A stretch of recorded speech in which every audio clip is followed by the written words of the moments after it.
कुंभ क्यों लगता है, 12 वर्ष में एक बार क्यों आता है, इसका भी विज्ञान में आपको बताऊं। देखिए, विज्ञान साइंटिस्टों को, वैज्ञानिकों को आज पता चला कि बृहस्पति का चक्कर 12 वर्षों का होता है। हमारे ऋषि मुनियों को हजारों साल पहले पता लग गया कि जब बृहस्पति का एक चक्कर पूरा होता है, बृहस्पति की एक परिक्रमा जब पूरी होती है तो 12 वर्ष में पूरी होती है, और जब एक परिक्रमा बृहस्पति जी की पूरी होती है तब हमारे यहाँ एक कुंभ का आयोजन होता है 12 वर्ष में एक बार। दुनिया आज जानती है, ग्रह नक्षत्रों के बारे में आज बातें करती है। हमारे यहाँ पहले से कितना साइंटिफिक रहा है हमारा सनातन धर्म। हजारों साल से ये परंपरा चली आ रही है। जानते हैं कुंभ का मेला कब से चला आ रहा है?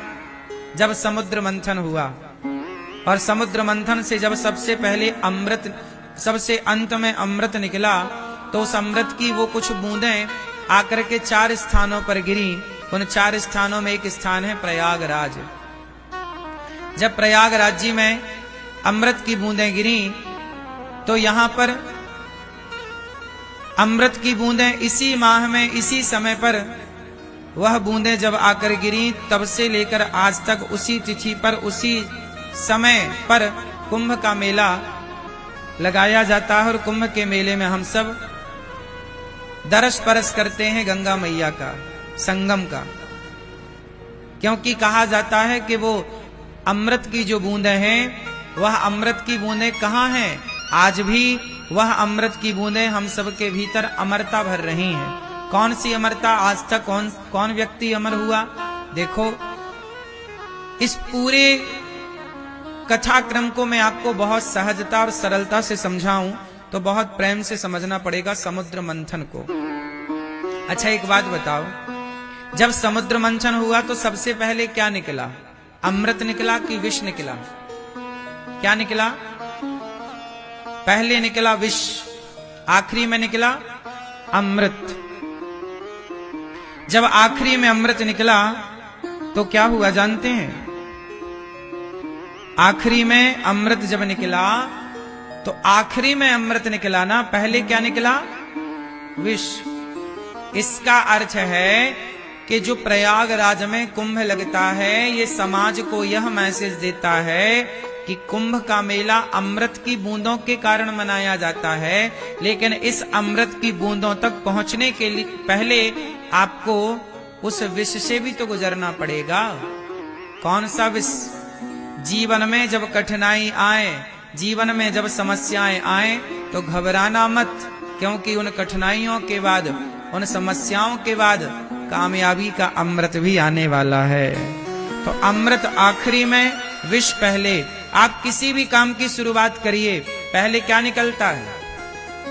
पहले आपको बुराइयां मिलती हैं। आप बिजनेस करेंगे तो पहले असफलताएं मिलेंगी। आप पहले कुछ बड़ा सोचेंगे तो समाज कहेगा कि तुमसे ना हो पाएगा, समाज आपको कहेगा कि तुम्हारे बस का नहीं है। मतलब हर किसी अच्छे कार्य में सबसे पहले विष ही निकलता है। क्या निकलता है? पहले विष निकलता है, आखिरी में क्या निकलता है? इसलिए समाज में जितने हमारे नौजवान बच्चे हैं, कुंभ के मेले में बच्चों को भी, जो बच्चे मतलब छोटे छोटे बच्चों की मैं बात नहीं कर रहा, जो युवा है, 20 साल के बच्चे हैं, 25 साल के छोरा छोरी हैं, इन युवाओं को भी इस कुंभ के महात्म को समझाना चाहिए कि बेटा, आजकल सबसे ज्यादा हताश कौन है जानते हैं? युवा, जवान। जो आज के जवान बच्चे हैं ना, यदि ये जरा सा फेल हो जाएं, जरा नंबर कम आ जाएं, जरा से इनकी कोई तरक्की में, कोई आगे कामयाबी में जरा सी बाधा आ जाए तो आजकल के बच्चे रोने लग जाते हैं। एग्जाम देने के बाद जब नंबर सही नहीं आते तो आपने देखा होगा कुछ बच्चे आत्महत्या कर लेते हैं। कर लेते कि नहीं? 10वीं का परिणाम अच्छा नहीं आया, 12वीं का रिजल्ट अच्छा नहीं आया, कुछ बच्चे आत्महत्या कर लेते हैं। हाँ या ना?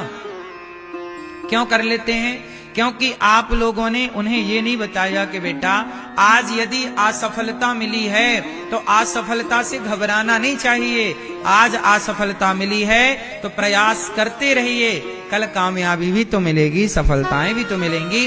उस सफलता का सूचक है ये कुंभ। ये प्रयागराज। भाई समुद्र मंथन हुआ था सतयुग में, आज चल रहा है कलयुग। इसके बीच में हजारों साल लाखों वर्ष बीत गए लगभग, हैं? हजारों वर्ष बीत गए, कितनी सदियां बीत गईं, कितना कुछ बीत गया। आज तक ये कुंभ का सिलसिला चल रहा है। तो समाज को यही तो बताया जा रहा है कि बेटा यदि असफलता आई तो असफलता को ग्रहण किसने किया?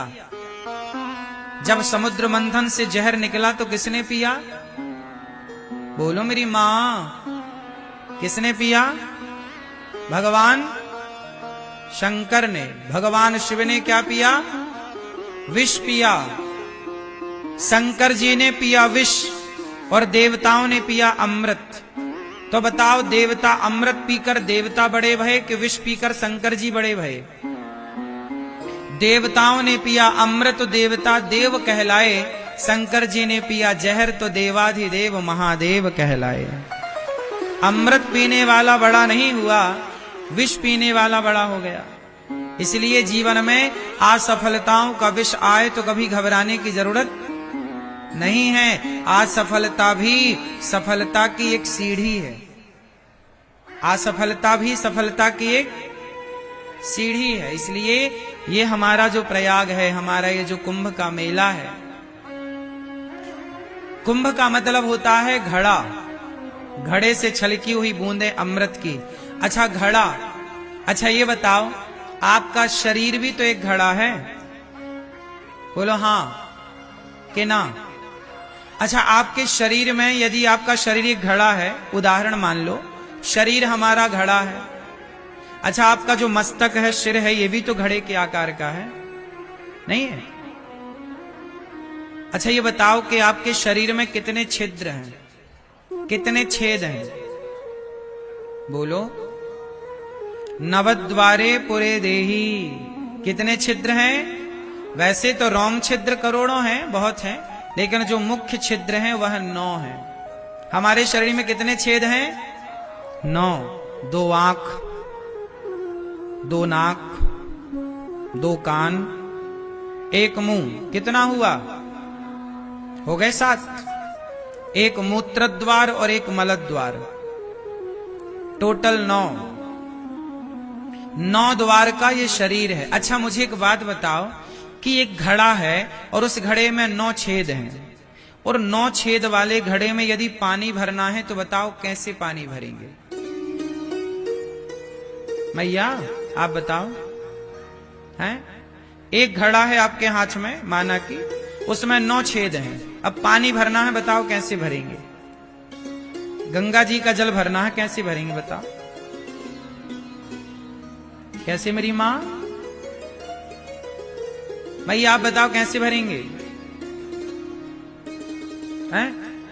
ज्ञान से नहीं भरना, गंगा जी का जल भरना है। कौन सा ज्ञान बताओ हमें? हैं? ज्ञान से। मैया कैसे भरा जाएगा बताओ?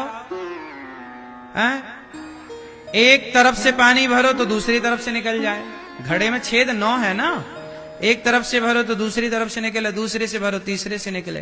एक ही समाधान है, उस घड़े को ले जाओ और पानी में गंगा जी में डुबा दो। जब गंगा जी में वो घड़ा डूब जाएगा तो भर जाएगा कि नहीं? और डूबे बिना क्या भरेगा?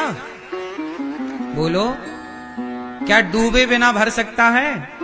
उसी तरह हमारा शरीर है एक घड़ा, और इस घड़े में भरना है सत्संग का जल, ज्ञान का जल। अब हम लोग कथाएं सुनते हैं और सुन करके घर जाते जाते छेद बहुत है ना, तो बह जाती है कथा।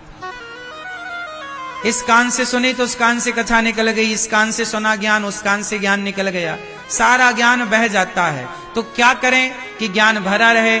बोले हम अपने आप को सत्संग के जल में अपने आप को डुबा दें, भक्तिमय बना दें। अपने आप को डुबा दीजिए सत्संग के जल में अपने आप को। जब आप डूब जाएंगे तो आप भर जाएंगे भक्ति से, ज्ञान से, वैराग्य से।